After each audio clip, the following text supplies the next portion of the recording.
Story 1. I was that kid in the back of the room, the one that was quiet, hated cameras, always there but never really seen. I preferred it that way, until I met Xavier. I won't use his real name, but saying my friend or something similar is unusual to me. Xavier and I weren't fast friends, we were instant friends. I was sat in our school library reading through, I think it was Turning of the Screw that day, and he saw me, and next thing I knew, I had a reading buddy. He didn't like my taste in books much, and I didn't like his, but we still suggested books to each other. I found a love for a few new books and series thanks to him. He still doesn't like my psychological horrors and thrillers, but he has tried to read a few. Anyway, I'm rambling. My apologies, I'm sleep deprived. I haven't really slept since this whole thing, and I remembered a little while ago my therapist telling me that writing things down and telling people might help. So I'm here. I hope this helps. Now, Xavier and I had decided to end our school days with a camping trip. I've just finished school and he dropped out a year or so ago. But we decided to grab clothes and visit this volcano an hour or so from my house. It was a popular tourist location until a few years ago, and a family went missing. Ghost stories aplenty appeared after that. It's the culture here. Agree and add details when someone not from around here tells you they heard something from someone or other. But we decided to go. It would be empty and quiet. We were nearing winter and it got cold here, though there was never any snow. By the time we got to the campground, I was starting to feel that dizzy, light-headed feeling I got when something finally settled in. There were no lights. We appeared to be completely alone, and it was a running joke, but I'm terrified of the dark and the silence. We'd set everything up, and I needed to walk. My leg ached from the walking brace was digging in. I remember standing at the edge of the clearing, and just looking up, not straight up, but from where I was standing it felt like I was looking straight ahead. An illusion from the way the trees grew compared to the ground. It made me feel dizzy, and a wave of vertigo nearly knocking me over, and I decided to take a picture and not do that again. I remember how quiet it felt. It was too quiet, like there was nothing around, and maybe some people found that peaceful. I didn't. I hated when nothing was making noise. I needed noise, not white noise, but people, songs, something synthetic. It made me feel safe. I hadn't thought to grab a speaker in our haste. "Come on, mate, quit fretting." I remember muttering something obscene at him, though I doubt he heard what, and I don't remember. I never had the best memory. "Rude," he'd laughed, a stone hitting my hand. "We have a bucket of water to put the fire out. Just sit down and relax." He grabbed me and practically forcing me into the camp chair. It's not that I didn't believe him, I just struggled to just stop and exist. And when I found a stick shoved in my hands and a pack of jumbo marshmallows on my lap, I scoffed, roasting one over the open fire. I don't remember much of that night or the following day. I just remember a couple of cops driving down. They said something about just checking in because the smoke had been spotted earlier, and a warning about being careful not to wander too far so we didn't get lost. They were nice. I think I remember that. But everything is fuzzy and kind of hazy. By the second night, I'd gotten over the immediate nerves of being in the dark and the night silence, so I was less restless. We were laughing and joking, telling scary stories that got my skin crawling. It's kind of ironic that I was the one that got scared by ghost stories, and yet I loved them. Xavier got scared too, but he didn't enjoy horror like I did. But the fire was nice, the food was unhealthy, and I felt at peace with Xavier. We were in the tent, a fabric one from my reenactment days. We ended up in the same sleeping bag as the chill came in. This is the only part I remember perfectly clearly of the whole trip. That night I kept waking up. The first time was just before midnight. I only knew that from the alarm clock radio Xavier had allowed me to bring. It wasn't that good of an alarm clock or a radio, and the only reason he allowed me to bring it on our technology-free trip, it told the temperature as well as the date and time. The main reason I wanted it was because it produced a good amount of light, and I wasn't stuck in complete darkness with a breathing person. By the 10th time I woke up without really knowing why, I decided it had to be because I needed to pee. It wasn't uncommon to keep waking up when I had to go, so I carefully pushed Xavier off of me, much to his addled annoyance if the way he protested slightly. Sat there in the tent, fighting with the closing strap. I remembered the pain that was dealing with the weird loop system the Vikings the tent had been based on used. Top strap went through the top loop on the body of the tent, then threaded into the next one before the strap was looped through them both and all the way down. By the time I'd gotten the bottom 5 undone, the need to pee had taken root. I slipped out of the decently lit confines, and as I sat there looking at the dark, Clearing, I felt that dread pooling in my stomach at the thought of being out in the dark. It was irrational, but for a moment I contemplated waking Xavier and begging him to come with me. But I forced the feeling down. My inability to deal with my fear of the dark wasn't an excuse to wake Xavier. So I grabbed the stick we'd been using to roast marshmallows and used it to pull myself upright. In that moment, as I shuffled across the campsite to the tree line, I remembered how much I took having 2 fully functional legs to walk. I had to keep my head down so I could make sure I didn't step funny on the ground. The only thing worse than shuffling through a dark space on one leg and a stick was tripping and screwing my other leg up and being stranded there. For a moment I wondered what I would do, if I would just stay still and panic, or would I instinctively try to get back the tent, or more likely, I would just have a complete panic attack and freak out until Xavier came out to calm me. I had reached the tree line by the time I had focused back on my task. I didn't trust my leg to stay stable while I urinated if I looked up at the dizzying trees. Then I heard the rustle of the tent flap as it was forced open. I nearly called out to greet Xavier, but the fear that there was something out there that would hear me kept the words caught in my throat. Though, after a long moment with no sound of footsteps in the dead leaves, I came to the conclusion that Xavier had awoken and noticed I was gone and poked his head out to check on me, and I felt safer. As I finished, I had moved the stick and turned. A flicker of confusion burst in my chest at the large shadow in the tent. But it had to be Xavier moving around, I reasoned. It made sense as I shuffled closer, until I noticed the mass that would have to be on the air mattress. A body-shaped shadow, and I remember the sheer terror in my chest as I screamed, realizing there was someone in there with Xavier. Whoever it was seemed to startle and knock the clock over, and I lost sight of the shadows. I managed to round the tent and yanked it open, ready to use the stick to attack the person when Xavier rightened the light, and I saw he was the only one in there and spun, half expecting to see the person behind me, but all I saw was the smouldering embers of the coals in the fire pit disappear and reappear.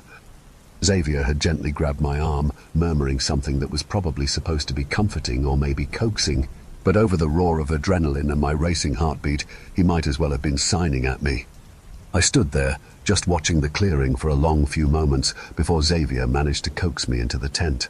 He gently forced me to the mattress as he grabbed a torch and looked around outside before redoing the straps, repeatedly asking me what was wrong. The flap was firmly closed before he turned to face me properly, asking me again what happened, but the words caught in my throat as I fought down the gasping breaths. I didn't sleep the rest of the night. Every little noise caused me to flinch and fear rushed through my body. My hands stayed clenched around Xavier's all night as I sat vigilante. When I had managed to stammer an explanation out, Xavier had tried to reassure me it was just paranoia. But there's something about that sort of terror that made you know there was something to be terrified of.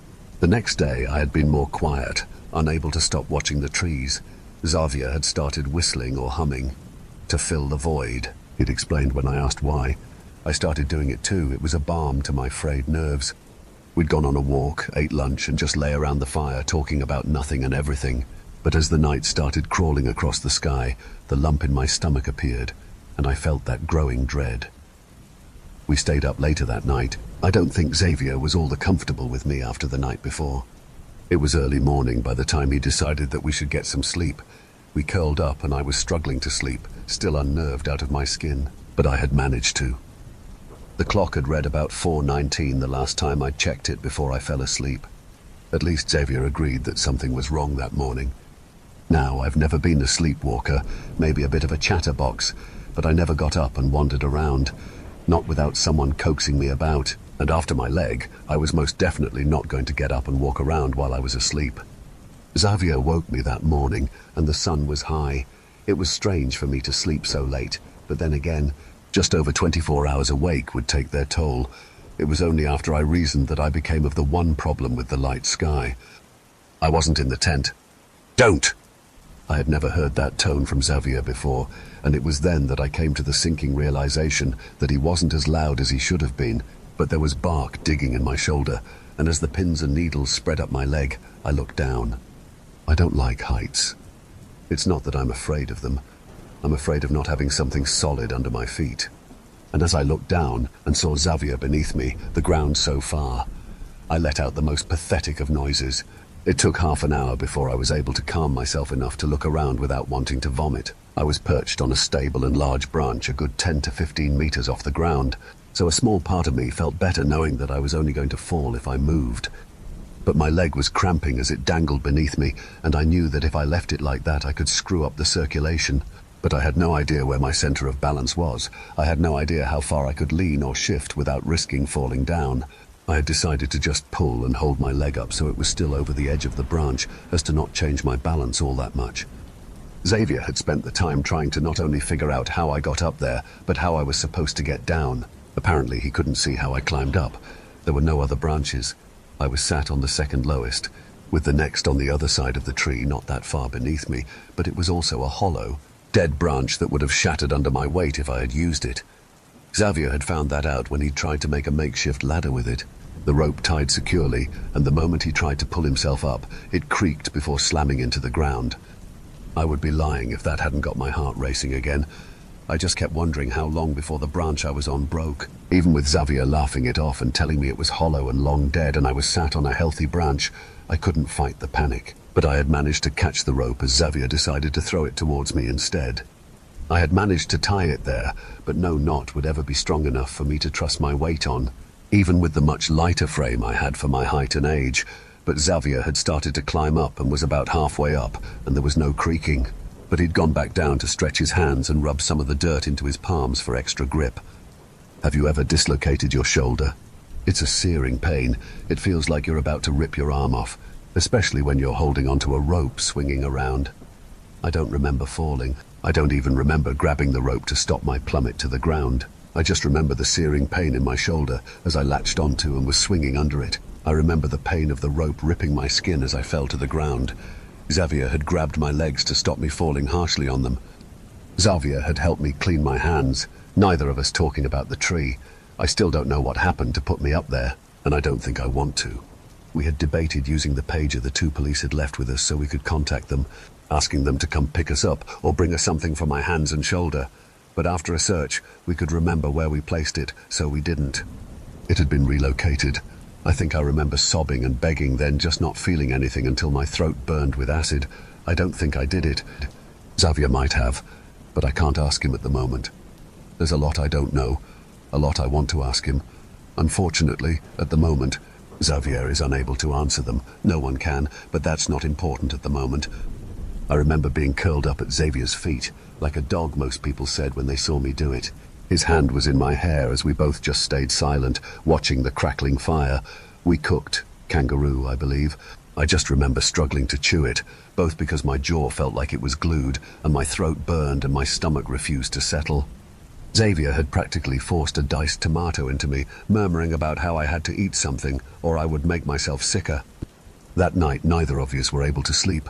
My body burned, and Xavier seemed scared that I would wander off again. I had tried to talk about some of the things I had learned in my classes, but after a few tries, we kept returning to the last November, and the conversation stilted uncomfortably.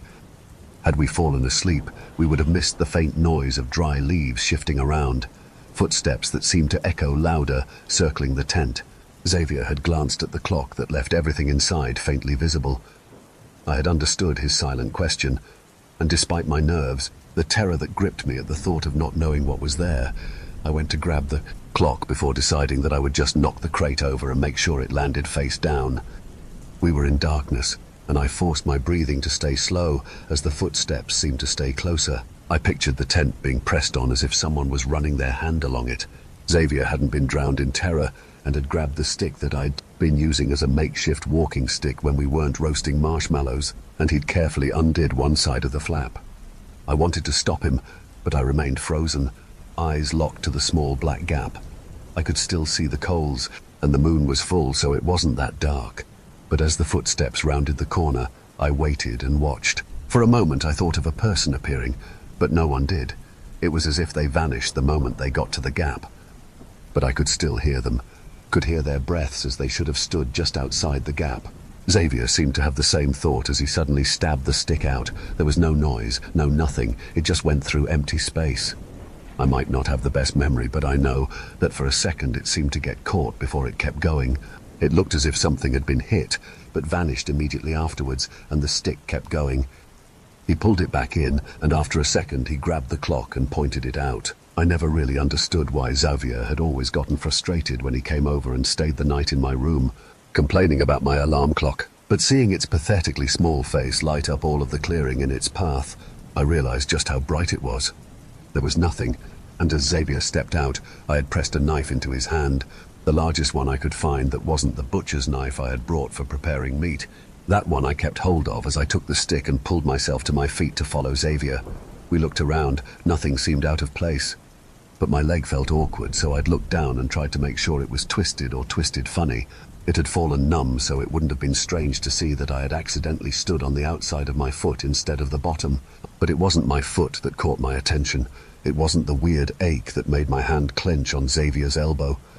I had stepped on an uneven spot in the ground, half of my foot on the flat ground and the other in the dip.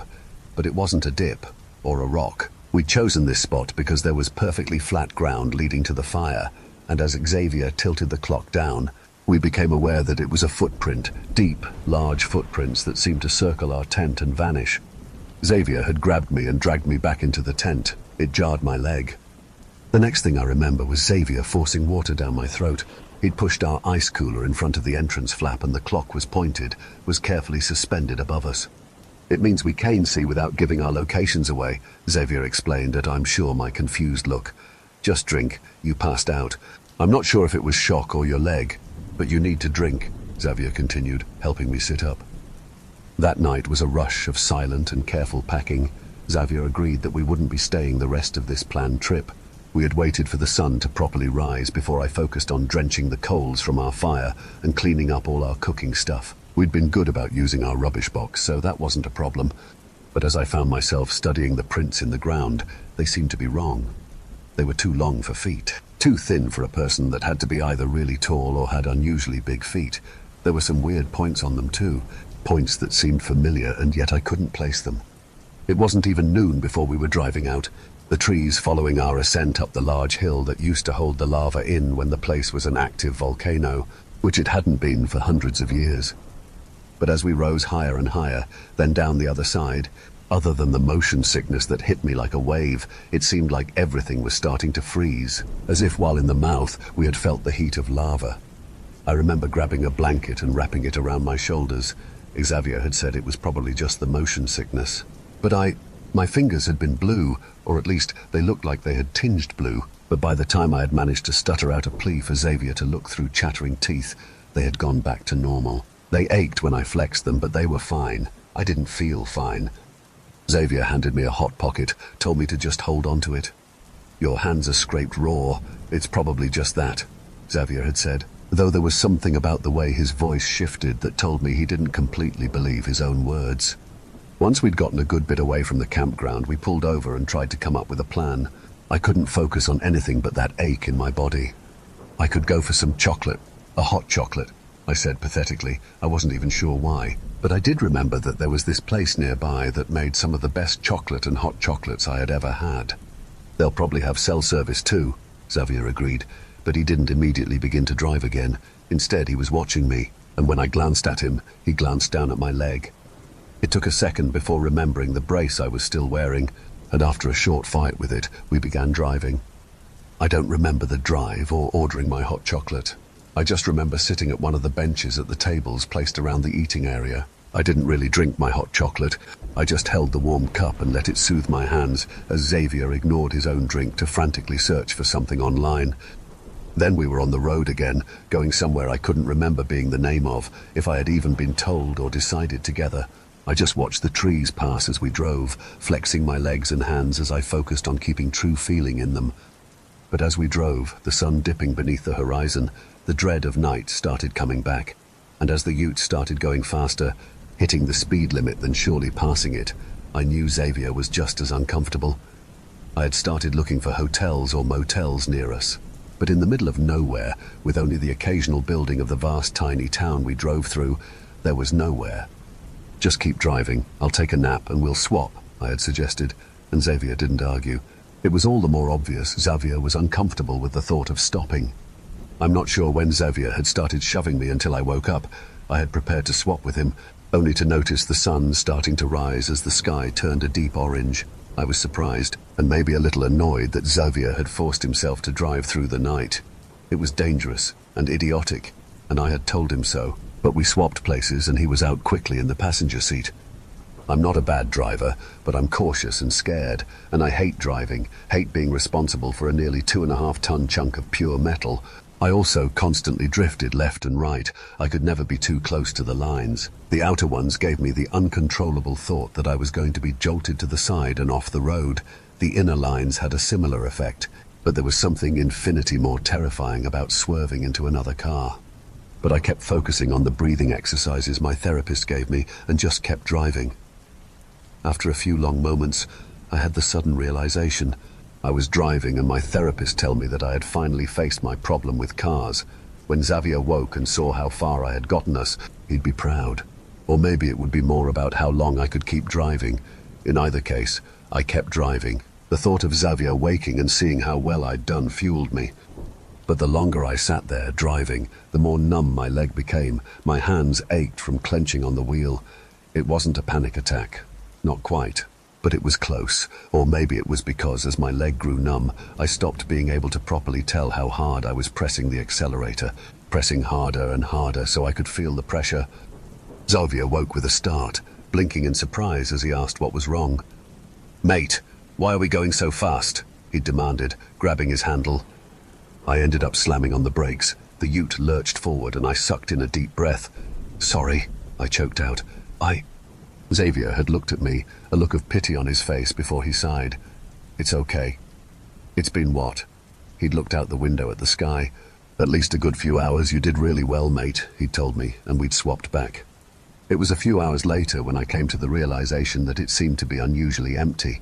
We were still surrounded by bush, but after the hours we'd driven, you'd have expected us to have gotten to some sort of town or city. "Xavier, did you drive through any towns?" I'd asked, feeling something unnameable clawing at my stomach. "No, I didn't," I had whispered, suddenly unable to think of anything else to say. "We were only, 2, maybe 3 hours out of generic city name. We've both driven a lot more than that," I added. I heard Xavier's knuckles crack. We're not..." He had started, but he didn't get to finish the sentence. There was a screech, and I think we hit something big. I just remember the shadow towering over us as we came to the harsh stop, but my head had slammed forward into my airbag.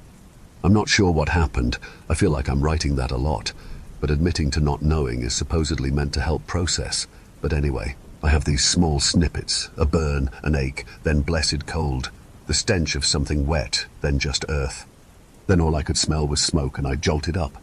I gasped and looked around, watching the flames eat up the leaves on the ground, and I reactively slammed my hand over it, smothering the flames. I pushed myself up, looking around the space.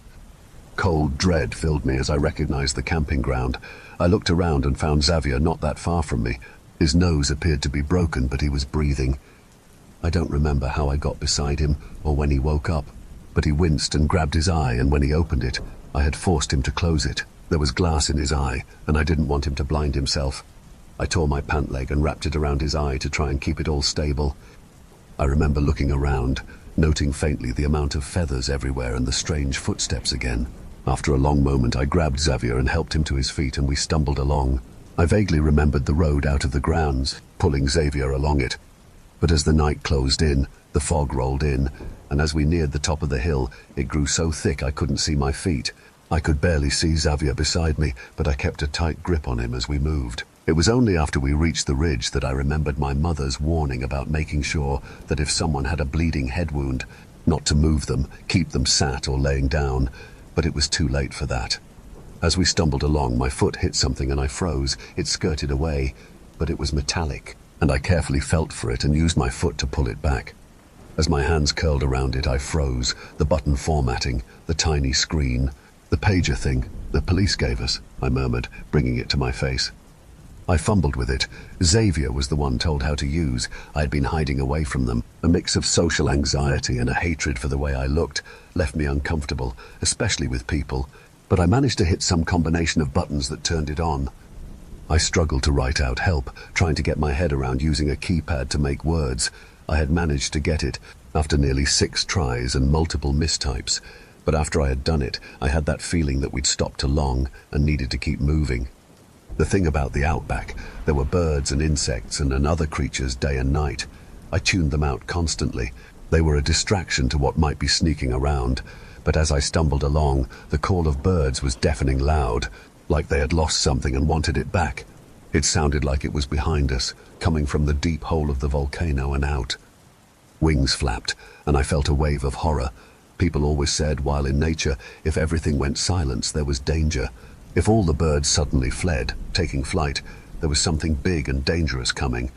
I tried to pull Xavier along. I was sure that whatever had circled our tent was what had scared them off, but he refused. I saw weird dark shapes above us. They seemed to come down, circle closer, and I watched Xavier look up to, and he clung to me, legs buckling, and I found myself struggling to hold all his weight up. Then red and blue flashes pierced the air, a screech of sirens, and the shapes fled with what could have been terrified squawks. I didn't even think to move away from the middle of the road, and as headlights filled my vision, I couldn't move. A deer in headlights, I thought. A freeze response from heightened anxiety and finding myself in front of a car again, my therapist had called it. I remember the screech of wheels, but maybe there weren't any. I remember someone blocking out the light and then grabbing my arm before looking down at Xavier slumped against me. "Come on, mate, let's get you in the car," a woman's voice said, and I felt a hand on my back. I didn't move. I didn't want to let Xavier go, but the other officer picked him up, and as he went to carry him away, I tried to follow, my hands trying to stay attached, but my leg gave out. "Hey, it's okay. You'll be with him," the woman said as she helped me up into the car. I didn't pay attention to getting into the car. I just kept checking that Xavier wasn't hurt. "We need to go," one of them had said, but I couldn't focus on the words. Xavier was looking past me, hand clenched around my own, and as I turned my head, I saw the faint outline of a tree. For a moment I didn't understand. Then the rope tied to its lowest branch and a weird sharp protrusion on the other side of the trunk. Then my eyes landed on the dark shape that seemed to be crouched on the branch just above where I had woken up a couple days ago. By the time we'd gotten to the nearest hospital, Xavier was slurring and murmuring under his breath, something intelligible and drawled into one long sound. My body was on fire, pain shooting through every part of me. A magpie was sat in a tree above us as the police officers helped us in. And for some reason I thought back to the wrong footprints, the 3 weird points. Then I remembered how they sharpened into a point at the back, and it clicked. They looked familiar because I had seen them. They were talon prints, giant talons. I remember freezing on the spot, eyes locked on that magpie as it called out its song, and I was stood back in the fog, listening to the angry birds, and Xavier was frozen beside me. I knew he had realized before I had. He hadn't been afraid of the thing hearing us if we moved. He was afraid the giant birds would have seen us move. The thing in the tree. I was in a medically induced coma for a couple days. It was for my health. When I woke up, I was passed to different psychologists. Until one had asked about a memory, he'd asked why I didn't shut my eyes to remember better when I told him I couldn't remember. And I remember his face fell as I explained that that sort of thing never helped.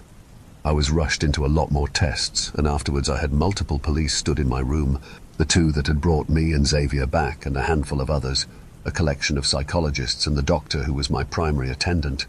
The psychologist explained that I appeared to have a serious case of aphantasia.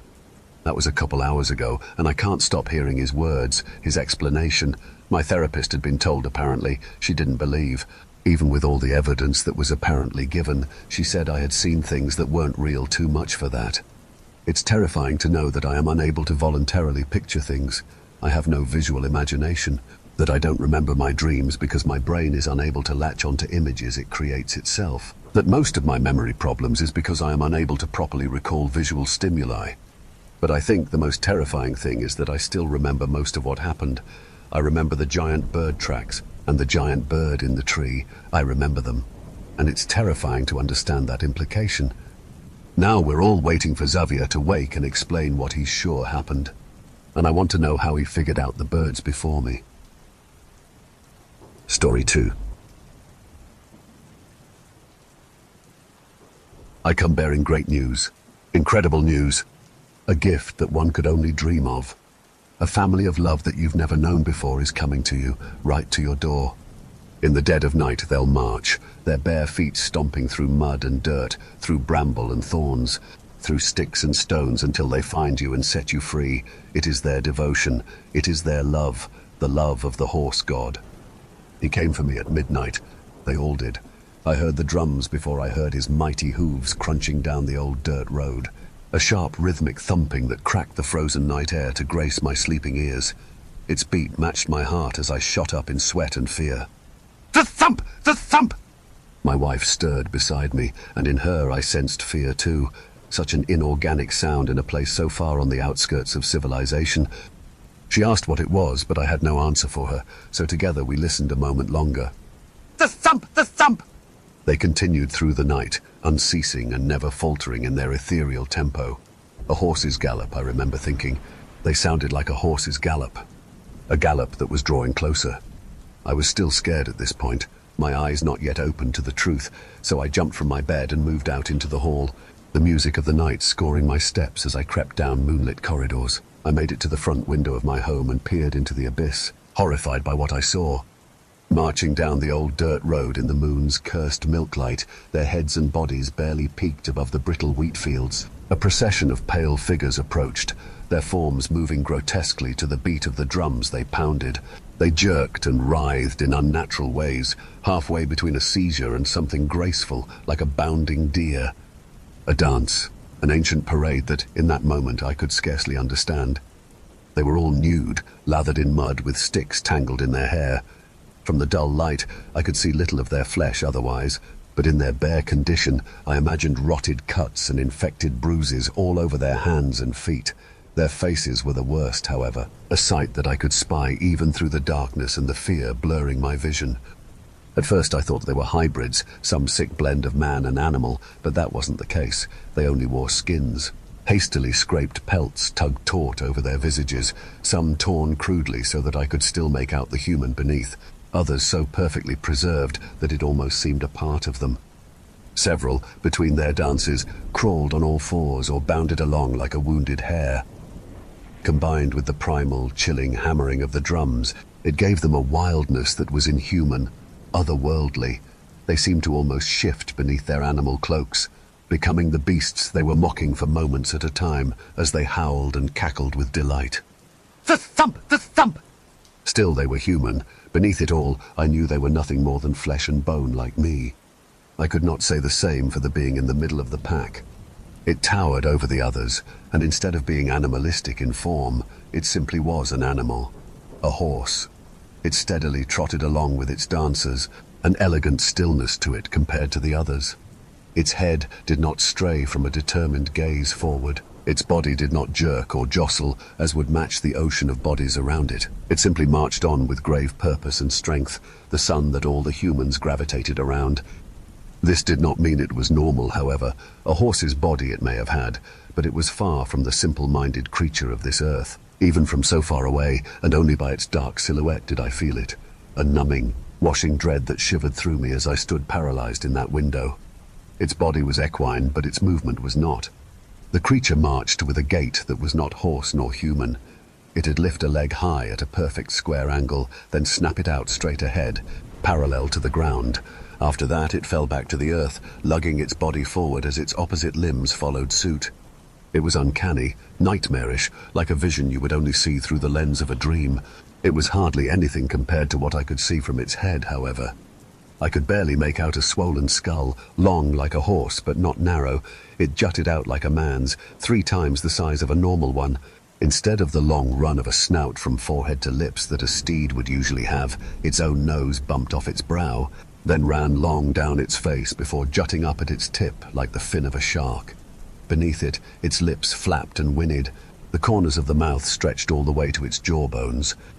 Teeth glistened in the moonlight, teeth that were human but ran the entire long jaw like an alligator's. Along with them, an eye the size of a tea saucer caught my glare from its side profile. I could sense it was looking straight at me. The procession marched down the road, and finally breaking from my trance, I ducked low, peeking above the sill and trembling. Though normally it would be impossible for anyone so far out and in such darkness to have spotted me behind the glass, I sensed that the writhing parade had no need for such literal sight. They had already seen me in other ways. The thump! The thump! I prayed that they'd pass by as they continued down the street, that the group was simply a mad cult-like compound in the woods carrying out some nightly ritual in my area, and not another worldly abomination come to destroy us. All of this was just an occurrence I happened to witness, but no real harm would come to me or my family. That prayer was unanswered as the dancers came to a halt before my sprawling driveway, the drums thrumming to an abrupt end along with them. The horse towering above them continued its haunting march until it too had reached my homestead. Then, like a soldier moving at attention, it pivoted sharply, both of its eyes now fixed squarely at my shelter. Large piercing eyes on the front of its face. Predator eyes. I had no need to see more. I turned back into the safety of my home and ran down the hall, moving for the bedrooms. My wife waited there, clutching the side of the hallway, a look of raw terror and confusion plaguing her face. She opened her mouth to ask me what was wrong, but I spoke before she could. "Wake the children," I barked, my words rickety atop the supports of my shuddering breath. "We need to leave, now." I saw by the watery glisten in her eyes she wanted more information, but my speed told her there was no time. My fear only compounded her panic, and though I hated to see her fret, urgency was more important. As she opened the doors to my son's rooms and rattled them awake, I charged back to my bed. My heart pressed heavy against my ribs as I knelt and reached for the box hidden beneath. A gun safe with a pistol that I'd kept for ruffian burglars or feral animals that might pose a threat to my family out in the sticks. In a sense, I suppose that the latter was the case now, but I had grossly underestimated our local fauna. Within was also a flashlight, of which I snatched up two. Past the doorway as I stood, I could see my wife rallying the children in the hall. The poor boys wiped sleep from their eyes and glared at the dark air around them, as if trying to see the waves of sound from the drums that were falling on their ears. Growing louder, ever closer. The thump! The thump! Now behind it, there was a new sound that joined in. A sharp, mighty one that even overpowered the hoots and hollers from feral men and women, mimicking the cries of wild beasts. Horses' hooves on the dirt driveway, rhythmic and steady. Clip-clop, clip-clop. Slowly my son's fatigue turned to fear, and my heart ached more beneath the panic. In a hurry, I reached for my beloved and beckoned them all closer, turning for the window of my room and moving to slide it open. The woods behind my home was the last place a man would want to lead his family in the dark of night, but with our front besieged, there was no other option. My wife screamed, however, as I began to slide the glass away, something she'd seen there that I had missed on my scramble for the window's latch. Pale figures weaving from between the trees, more muck-riddled followers of the creature in my driveway, creeping and prowling out on all fours like beasts about to pounce. With dread, I unleashed the beam in my hand, casting its light through the window and scraping the trees to see just how many wicked horrors crept there. My tongue felt thick in my throat when I saw four already skulking onto the lawn, perfectly spaced apart to cover any gap of escape. A feverish nausea overtook me as the light cast across their pelt-covered visages, only to reveal their eyes glowing in their sunken sockets, catching and reflecting the beam like a coyote might beneath headlights. There were even more that I could see glinting in the trees behind, their bodies still obscured in shadow. "To the kitchen," I commanded. "Move!" There was no more option of escape at that moment. I was a fine shot, but with my hands so shaky and from such great distance, I didn't trust myself to put the lurkers down reliably. After all, I only had so many bullets, far less than the numbers of the twisted procession. Funneling them to the back door, then culling out an escape was my only bet. We moved as one, hands like iron chains gripped into one another. Each foot of our small abode felt like a mile we had to move as the drums and hooves outside ticked down like a clock. The thump! The thump! Clip-clop, clip-clop. We rounded the hallway into our entry, ready to turn into the kitchen when it happened.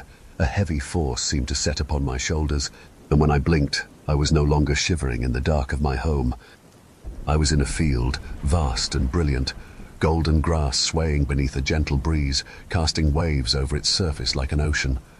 Beyond the steppe, far into the distance, large bronze canyons towered like natural castles reigning over such sacred lands. The sky was blue and clear, not a cloud in sight, and the sun blazed like a hot summer. The heat rippled my vision, and past the gentle warmth it offered, I felt it burning at my flesh. I turned, no longer seeing my family with me. I was alone, save for a figure standing only a stone's throw away.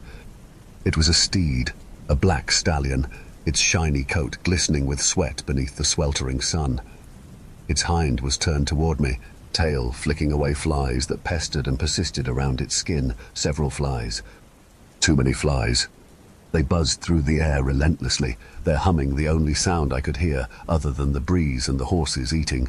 Its neck was dipped below the grass, buried in the plants as it munched away. The sound wasn't that of grain being plucked and then ground between teeth, however. It was wet. It was squelching. It tore with a gurgle rather than a crackle. I knew I should have felt fear, but somehow I didn't. I felt a calm tranquility washing over me in waves as I stood motionless in that field, watching the horse eat below the grass.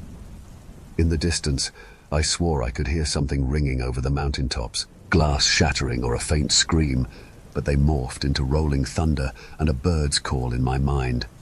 In front of me, something began rising from the wheat around the horse. Human arms, as if figures were crouching beneath the grass and raising their hands in reverence. But just when they were fully stretched out, they continued, sprouting like cornstalks until their tips were leveled high above the stallion's back. Then they all curled in. Slowly and gently they bended at their elongated elbows and rested on the horse's back, petting its hide with a graceful motion. The dozens of limbs cascaded over each other like crashing waves, and though the horse didn't seem to notice at first, eventually its chewing stopped and it began to raise its neck. Through the tangle of arms, there was little I could spot, but I grasped that it didn't have the standard mane of a horse. Its hair cascaded only from its scalp, yet it was long enough to billow down to its shoulders. The locks were wild and ratty, the tips of the places near the head clumped and dripping with some sort of liquid. More flies hummed around them, so many flies. Then it began to turn. Its serpentine neck curled back on itself to face me, and when the locks fell away, I could see red through the gaps in the limbs. A pale, blood-soaked face with flesh bits hanging from its lips. A face that looked disturbingly like mine. Then I was back in my home. I blinked, and the world was dark again, save for the light I had aimed at our back door. My wife's screams filled my ears, and the drums were right outside now. The thump! The thump! A figure stood right at the glass, their filthy paw on the handle. I'd faltered too long. I raised my weapon in panic, firing a shot at the beast and shattering the glass. Screams from my family burst in my ringing ears as the man crumpled to the ground. I'd struck him square in the chest, blood leaking through the filth covering him and washing it clean. A pool of the crimson began to form on the platform outside, but there was no cause to celebrate. A new vagrant immediately behind the first came rushing on all fours, a coyote pelt loosely streaming off her back. I unleashed another shattering blast in her direction, striking her shoulder and pummeling her into a limp. She made no sound, like the tearing metal didn't faze her, however, and she simply continued her charge. A second shot nailing her head finally put a rest to her travel, her skull shattering like pottery beneath the pelt covering it. She slipped and skidded in her own blood till her head bumped my foot. My gaze snapped back to the egress, only to find more glowing orbs hovering in the beacon of my light. I was ready to take aim, but the wails behind me increased in their pitch suddenly, and I felt my arm yanked back. The importance of my family turned my eyes from the threat, only to find that our chain was compromised. Opposite our link, a man with 2 raccoon pelts pulled hastily over either side of his face was on all fours with my child's sleeve in his mouth, tugging like a wolf fighting its comrade for a meat-covered femur. They'd smashed the grand window in the living room and begun pouring inside, surrounding us entirely. My son wailed in fear and his mother cried in protest. Meanwhile, I turned to level my gun. It was too late, however. In the time my back was to our previous assailants, they'd trudged in, and I was taken to the ground to bathe among the red puddle I'd made of the coyote woman. What happened next was a blur. Stampedes of bare feet and calloused hands thundered through our house along with the drums outside, which by now had crescendoed into a rapid heartbeat. Men and women lost to madness gripped my clan by whatever they could and began dragging us out the same way they'd entered. I felt shattered glass lacerate my back as we were yanked through the window, but I could barely cry out over the chaos and noise. Or perhaps I did, and it got lost in the stomach-churning concoction of my family's wails and the howls of onlookers. The cool autumn air teased my hot skin as we were carried across the porch and into the driveway, closer to the drums, closer to the crowd that waited there, and closer to the moonlit abomination standing tall over it all. Thump, thump, thump, thump. We were tossed rudely at its hooves, and all at once the sound ceased. Drums stopped, the animalistic cries died down, and soon even the screams and whimpers of my own family were hushed out by demand of the sinister silence. I looked around in dread at the procession, all of whom were standing still and watching us intently now, all except their god, whose neck stooped down to inspect us. I felt power the closer its face came to ours. I felt fear. Not the kind of fear that's often felt by our kind, the one that comes with unknown bumps in the night or the occasion mistaken silhouette in the dark. This was primal fear, an ancient understanding lost somewhere along the line of our species, one demanding respect for forces we can't possibly fathom. I knelt away from it, my head bowing to the ground as tears streamed my face. I watched them wet the stone beneath my knees as I saw my family do the same in my periphery. Thwack! Thwump! Two meaty impacts to my side caused us to jolt, and my wife to release a squeak of shock. I turned as subtly as I could to see what had just been laid out, as to not upset the judge carefully turning me over with his all-seeing eyes. It was two corpses, the very ones that I had just put down. The first man had been passed face up, the bleeding hole in his chest creating a new fountain of blood to join my tears in the dirt. On his right, the woman, her mangled head peeking out from her pelt, which had begun slipping off her head. I startled again when the being before let out a snort, a sour huff of air through its nose that dusted my face and sent a chill through me. I felt dread for a moment that I'd angered it, but then it turned from me and took a step to the corpses. Still in my peripheral, too afraid to let my eyes meet it head-on, I watched the king kneel its head to the man. Its nose drew close to the hole I'd punched through his ribs. Then he began to sniff at it. A few moments passed. Then its long, alligator mouth opened. A tongue unfurled from deep in its throat, and the worm-like appendage touched to the skin. It began to lap and work over it, digging inside and cleaning the outside. Nobody stirred or made a sound throughout the entire process. Nobody except for me, who still shivered and wept at the might of the being only an arm's length away. Finally, after what seemed an eternity, the horse god raised its head and pulled away. The body lay motionless for a spell, as if nothing had changed. But then, I heard movement. Its fingers scraped at the gravel, then its arms began to twitch, and soon, guttural, frothing noises bubbled from his throat. All at once, he erupted with motion. His body seized and spasmed, rolling over and pushing off the ground onto his fours. His limbs continued to tremble and shake, and his head shook violently, no, as he rubbed a cheek to his shoulder, as if trying to scratch an itch deep in his skull. The horse god released another snort, and the once dead man attempted to move off into the crowd with the same stunted movement. It was like his body remembered what it was once like to be alive, but his brain no longer had the ability to remind it properly. He disappeared from my vision, and the horse god moved on. The process repeated with the woman. The leader of the misfit clan brushed aside her pelt with its human-like snout, then sniffed around at the split skull. I expected it to take the same cautious amount of time assessing the damage before unleashing its tongue again, but that's not what happened. The horse released a whinny so shrill and harsh that one could mistake it for a human scream of anger. Its mighty hoof stomped the ground, then dragged a line before the beast turned its body away, moving back over to us. As it left, I saw several people break the circle, scampering over to the woman's body and descending on it like vultures. They grabbed at her limbs with their teeth, dragging her away as they tried to pull loose strips of flesh. My stomach churned as I saw one woman in a mountain lion shawl bury her, face into the dead body's head, the spot where I'd blown access into her brain. I averted my gaze to the ground once more after that. Then we were the main focus once more. Me and my beautiful family. I could still hear their heart-aching sobs next to me as they, too, tried not to meet the gaze of our host. I wanted to fight back. I wanted to stand and oppose the beast before me, but I couldn't. The gun had been wrenched from my hand as we were taken. We were horribly outnumbered. And I knew that before a being that could breathe life back into the dead, I was nothing but an ant upon the gravel I was bleeding on. So I just sat there, sat and hoped with all my might that whatever fate the fallen deity had in store for us, it contained mercy. I had been so afraid at that time, so scared after what I'd seen it decide for that dead woman that it simply wasn't in the cards. I was wrong, though. The horse god had come to bring me mercy. It had come to bring love. Its head stooped low, starting at my youngest boy, so far away from me. Like it had with the bodies, it began to sniff long, tentative drags of cold night air that came back out in faint white ghosts. It snorted and huffed for 1 minute, then 2, my heartbeat keeping time for me as it beat rapid in my chest. Then, without any action, it moved on to the next of my kin. The same practice. The surrounding air was analyzed, all the scents and auras that he might be emitting. His tiny face cowered away from the mighty steed, but then, just like with my first, he moved on. My wife went next, and her process was the same. The god danced near her, but not even a brush or scrape was laid onto her by the steed or his followers.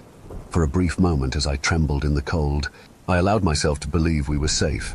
It was foolish, I know, but nothing about this occurrence so far had ended in harm, except for the accidental thrashing I'd received when being torn through the window. That hope changed when the horse god reached me.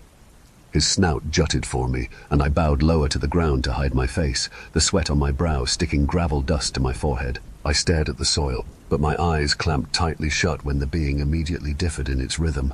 It took 2 inhales in, then 1 sharp one, and paused. It smelled something on me, something within me. Something that had earned its interest, and to a creature like this, it was something that I didn't wish to have. It moved its mouth so close that I could feel its breath on my neck as it took in my scent, hot and reeking of death, like fresh roadkill. A wet crackle teased my ears as I heard its mouth begin to part, then like before, still covered in blood, its tongue unfurled, lingering near to my face and dragging over my cheek. If I had known at the time how much of a blessing this was, I wouldn't have dared to retch with fear and disgust. The horse god backed away from me as my heart pounded heavy, knowing that my moment of judgment must have been at hand. I watched its hooves as he stood firm before me, still as an oak. Then I watched it raise a hoof, stomp it down, and drag a line through the dirt. Once, twice, 3 times. I shut my eyes again and released a whimper, prepared to face the same fate as the corpse of the same verdict moments ago.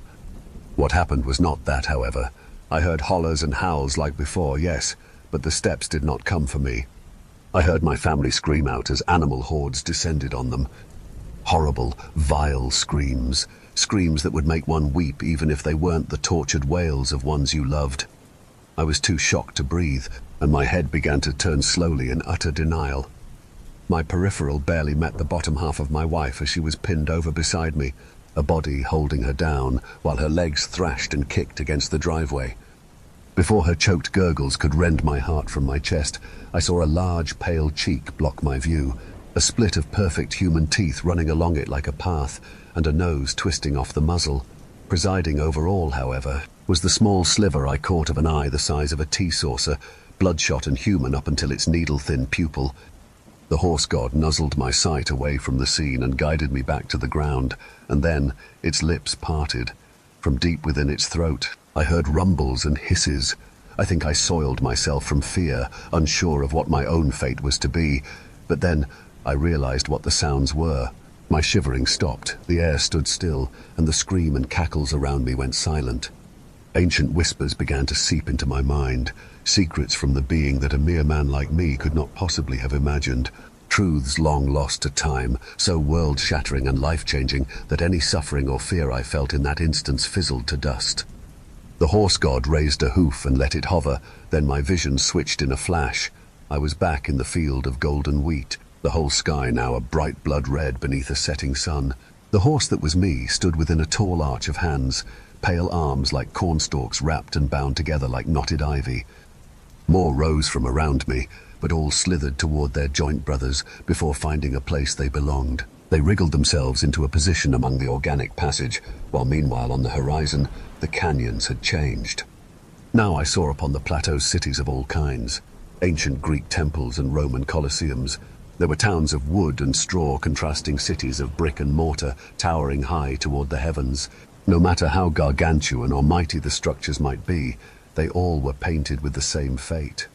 Flame and fire, ruin and death, each one crumbled from the cliffs and fell back into the mountains they'd been erected from, leaving nothing behind but a pillar of dust and ash. The horse standing within the arch and wearing my face smiled at me, then stood. It lifted its entire front half from the ground in a way I'd never seen an equine do, then its arms spread wide in offering. The hooves at its limbs' ends no longer hooves, they were normal human hands. The fingers spread and bent like tree branches as they sprouted lush green leaves. The breeze that had filled the plains earlier was now a harsh, rushing wind, a storm that carried with it the whispers of the horse god still seeping into my ears.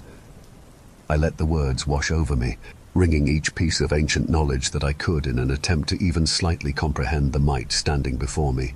I had felt peace here before, but now it was pure euphoria as my whole perception was changed, and I fell to my knees and wept. I understood it now. In one small instance I knew why the old god and his procession had come. It was out of love. It was out of necessity.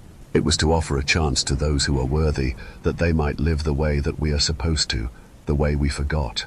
Kingdoms will rise and fall, and civilizations will come and go, but soil is forever. Earth, air, and sea always remain once cities crumble to dust. There is only one true home for all life, only one true way to live without the perils that civilization brought. We return to it, to the unknown forests and forgotten caves that we once dwelled, to the food that was once freely offered, never bought, to the community we once found in one another through our toil for survival. The horse god was offering me this escape. There was no other way to return home otherwise, no path other than the horse god. Once this truth settled, my sight cleared, and I was back in the place I once called home, kneeling before my savior. I had been cold and shivering before, but now I felt warm and safe. The people I had once known as my family were no longer screaming, and instead, I was surrounded by a new clan, a wondrous gathering of brothers and sisters that all barked, howled, and whinnied in joy at their new brother. I wept more, too overwhelmed by my joy for words, then threw myself around the neck of the creature that had saved me. I kissed at the mane that I had once found repulsive, but that I now knew was beautiful, because it was hope. While I still hung to it, the horse god lifted me to my feet, and I stood. I looked to the road that the procession had arrived from, and elation brewed in my gut, knowing that soon I would walk the same path. There were other matters first that I sensed as my new lord lifted its head tall. It spoke so many words without uttering a sound, and I nodded in understanding, turning back to my house one more time. Stepping over the mangled piles of unworthy meat that soaked my feet red, I returned to the building behind us as my new brothers and sisters bent strips of wood and branches, then tied them off with woven grasses. Over the circlets, they stretched fresh, bloody skins to fashion new drums, instruments that I couldn't wait to play when our parade set out once more. In the meantime, I shed my clothes, the itch they caused growing more uncomfortable by the moment. I would not need them anymore, not when I would have a pelt of my own so very soon. I clambered back over the sill into the place I once called home, but now its pleasant, familiar smells hung rancid to my nostrils and seemed unnatural to what the air was supposed to be. I fought through the discomfort and went to the blasted machine resting on the desk in the corner. A computer, the last time I would use one. That is where I sit now, and why I write this message to you. Soon I will depart. In the dead of the night I'll march, my bare feet stomping through mud and dirt, through bramble and thorns, through sticks and stones until we find you and set you free. It is our devotion, it is our love. The love of the horse god. I have been allowed to share all of this with you, to tell you the great news, that soon you will be set free. Worthy or unworthy, we shall all return to where we belong, either to dust or to the wild that we crawled out from. We shall find a true home once again. It may not be tonight, or the night after that, or even before the seasons change from fall to winter, or winter to spring, but rest assured someday you'll hear the drums, and you will know to rejoice. The horse god's procession comes at midnight, and soon we will be coming for you.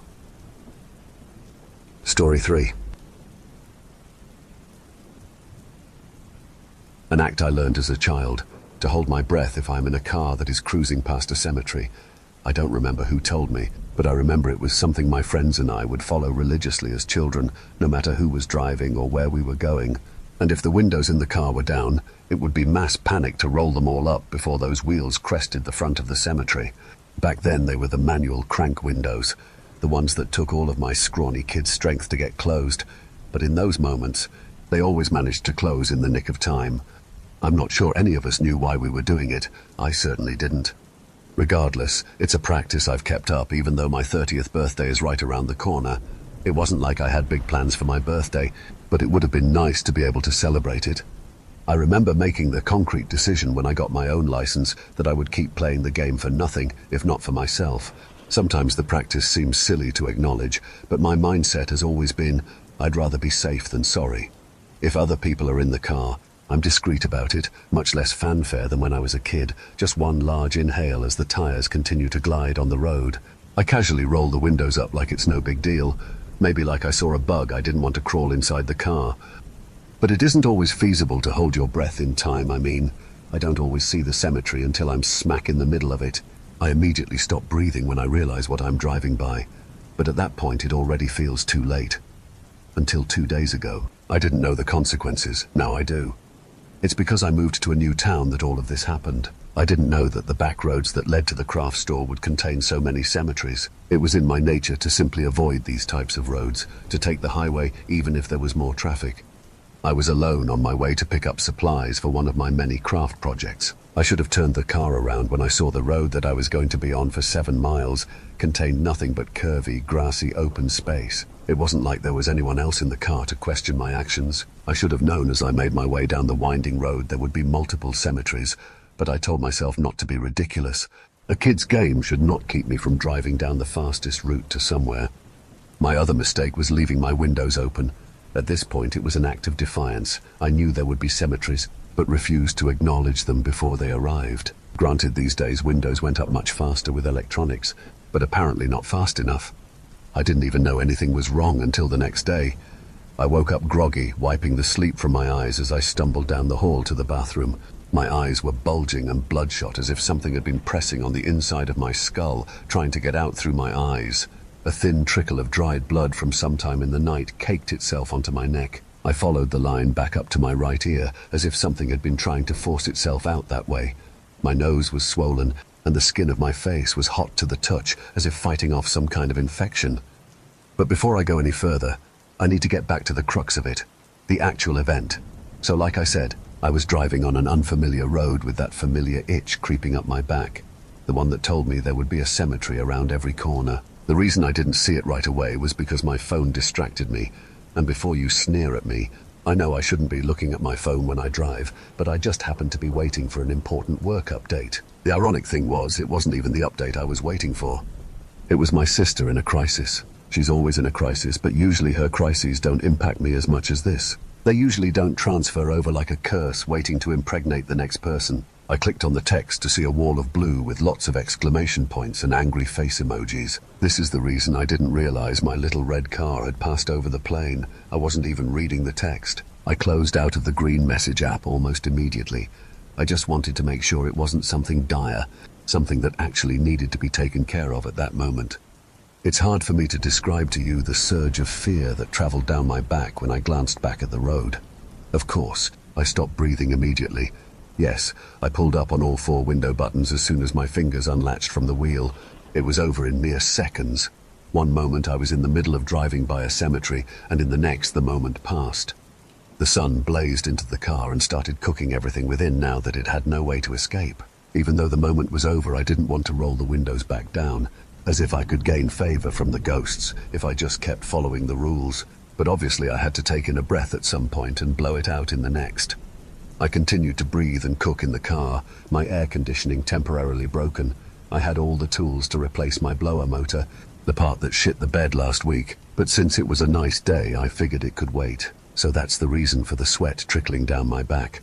Pure laziness. But I knew I couldn't be too careful and roll the windows back down. I eased my car around a bend only to be faced with another cemetery. This one I could prepare for. I could see it a little bit ahead. I was able to take that deep breath in that I needed before driving by. I didn't even mind that I was roasting like a rotisserie anymore because I was safe. The closed windows and the lack of breath kept me safe. Would you think I was lying if I told you I encountered another cemetery 1.5 miles down the same road? I swear it was the last one, but I didn't inhale any fresh, non-circulating car air until I parked and threw my door open 15 minutes later. Those breaths were some of the most satisfying I'd ever taken. The fall air hit my nostrils in such a cool, clean way. Maybe that was my mistake. I was too greedy with the fall air. The text that ruined my life. I know some of you must be curious. It was because her current boyfriend, the guy she'd been on 2 dates with, didn't like cats. Could you even call someone your boyfriend after 2 dates? She lived alone with 2 cats, Cinnamon and Sugar, so clearly this relationship could never work out. She was outraged that anyone could hate cats, especially her dream guy. Well, I guess he wasn't her dream guy anymore. By the time I checked out at the craft store, I mostly forgot about my escapade on the drive there. Like I said, I didn't realize the consequences. Up until yesterday morning, it was just a silly kid's game. And yes, I answered my sister's text with all the correct platitudes like "how dare he" and "you're too good for him." When I think back on it, I did take a different way home. Whether consciously or subconsciously is up for debate. There weren't any cemeteries on the way back, at least not any I saw. That was 2 days ago, almost 48 hours to the hour. Most of my hair has fallen out. I'm typing with one finger, the only one left with a nail attached. At least it's my pointer finger. Small miracles and all that. The rest fell off last night. I found them clinging to my bedsheets. Toenails too. Those are gone. I tried voice to text with my computer only to find I don't have a voice anymore. All that came out was strangled, gasping noises. I guess it makes sense. When I looked in the mirror, my chest was sunken in, my neck shriveled, all the folds of my trachea and esophagus visible beneath the thin layer of skin. I'm starting to leave blood smears on my keyboard. I don't think this nail is going to last much longer. I guess I should get to my point soon. I think it's too far gone for me to ask for help. So I guess this has turned into one of those warning posts. You know, the ones that tell you to watch out. Always look behind that corner. Turn on the lights before bed. In this case, always check for cemeteries. Never take your eyes off the road. There are so many questions that must be left unanswered. What about the air conditioning or the heat? Can the ghosts get in if you turn those on? Was it my open window, or do the windows not matter? Is it all cemeteries? All ghosts? Do you have to be driving? I don't have time to answer any of these.